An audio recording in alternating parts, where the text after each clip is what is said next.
بسم الله، اهلا وسهلا بحضراتكم حلقه جديده من كوره حافظ. في البدايه خليني اقول لك انه مباراه مصر والبرازيل خلاص يعني قدامها ساعات او ساعه ساعه ونص كده وتبدا.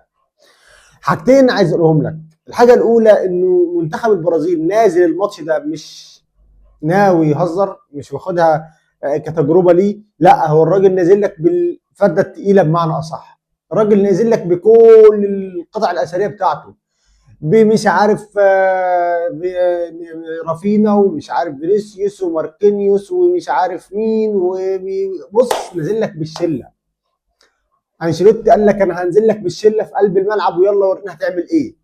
فاذا حصلت وكانت هناك نتيجه سلبيه لا قدر الله منتخبنا الوطني النهارده، ما تزعلش ما تتضايقش. اللعيبه ما تقفلش على نفسها، بالعكس النهارده ماتش تجريبي قوي جدا. سيبك بقى من الناس اللي بتقول لك اصل المفروض كان بدأ بيها من الاول والمباراه دي صعبه المفروض كان بدأ بيها من زمان. لا، اقفل ودنك والنهارده استمتع بكوره. استمتع بكوره بس، ما تبصش لاي حاجه تانية.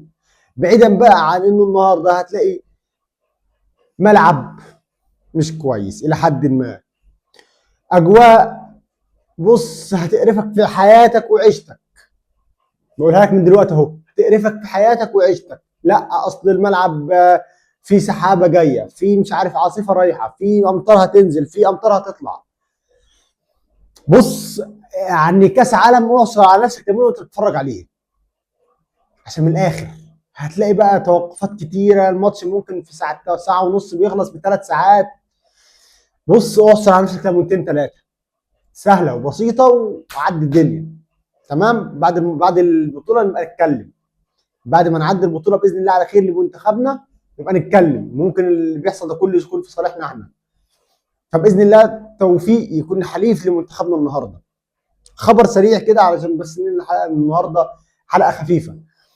هل هيثم حسن موجود في بيراميدز؟ طيب هو هيثم حسن الراجل ده يعني حاليا في معسكر مع منتخبنا الوطني ورايح كاس عالم وهيلعب كاس عالم، والنهارده مع ماتش قدام البرازيل والدنيا ولازم تيجي دلوقتي تطلع اشاعات ان الراجل رايح بيراميدز، والراجل يفكر ويخرج تفكيره عن ان هو بيفكر في المباراه، لا يفكر في الناس اللي بتقول وتعيد وتزيد. لا الراجل من الاخر، راجل وكيله اتكلم وقال لك حاجه واحده بس، قال لك الراجل مركز في كاس العالم بتاع منتخب مصر اللي هيلعب فيه منتخب مع منتخب مصر، ومفيش اي عروض جايه من بيراميدز، والراجل مش بيفكر ان هو ينتقل من ريال اوفيدا لاي نادي تاني. مقفوله مقفوله. دي حلقتنا النهارده من كرة حافظ، اشوف وشكم باذن الله على خير بكره في حلقه جديده نتكلم بقى عن اللي حصل في المنتخب واللي حصل في المباراه والنهارده والليله هيكون في فيديوهات لطيفه النهارده هتحصل بعد المباراه. ولكن اشوف وشكم باذن الله في حلقه جديده بكره من كرة حافظ. تصبحوا على خير، السلام عليكم.